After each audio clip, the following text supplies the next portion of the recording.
So it's really interesting when you spend billions of dollars and euros in network deployment. It's really interesting to have network vouchers, especially because they are not limited in time. Sometimes you have vouchers for 3 years, 4 years, 5 years. So it's also a weapon to I would say fidelizers, because you are, let's say, working on the 4G deployment with them, and they give you a voucher. You will take that for when you will be ready to swap the 4G equipment for the 4G and 5G. They give you that. Just to compare, what's the standard percentage of, like, Ericsson and Nokia, like just in average? A little bit less, 7-6%. I see.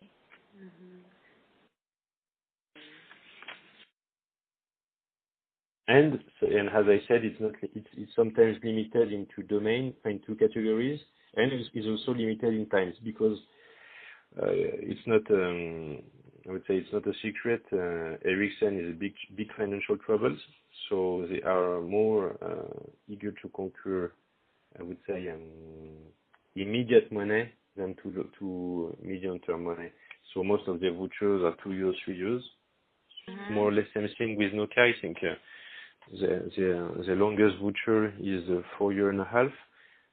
While I think Huawei, I think I have a 7-year voucher in some cases. So, it totally locks you in then. Okay, yes? Go ahead, please. I was saying that when you think not in procurement but into financial, with the cost of money into the time, let's say if they offer you 10 million euros today, it is indexed to to country growth and also to WACC. Yes, in English it's WACC. To the weight of average cost of money.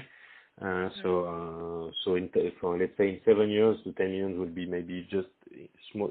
They will slowly increase into 11 million maybe, or 10 million and a half. So they linked their vouchers with the economic growth of the country. Well, is there any hidden support from Chinese government or Chinese national banks? Is there any kind of... At our level, clearly not. But I don't think it would be at this level. I think it could be more at the level of research at Huawei in China. But as you know, in Europe, in the US,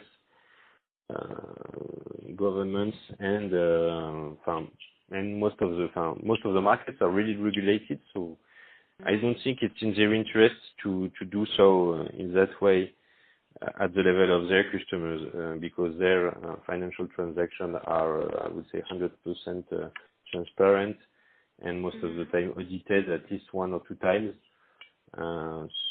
So they are. If I was Huawei, I would not do this mistake. They don't need it. Right. Yeah, that's a risk from Huawei's point of view to do this openly, right?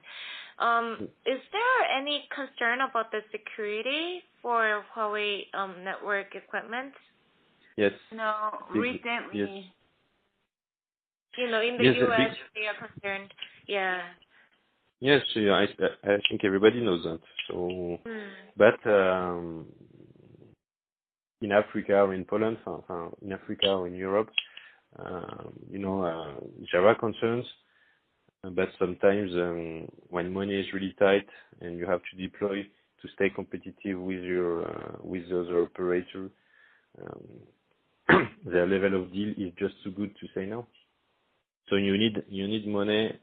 You need to be a little bit richer to still protect your market from that, or you need, I would say, not I would say the help of the government, but specific laws from the government, like in France or like in the US. I see. Yeah, that's. But I think everybody is concerned.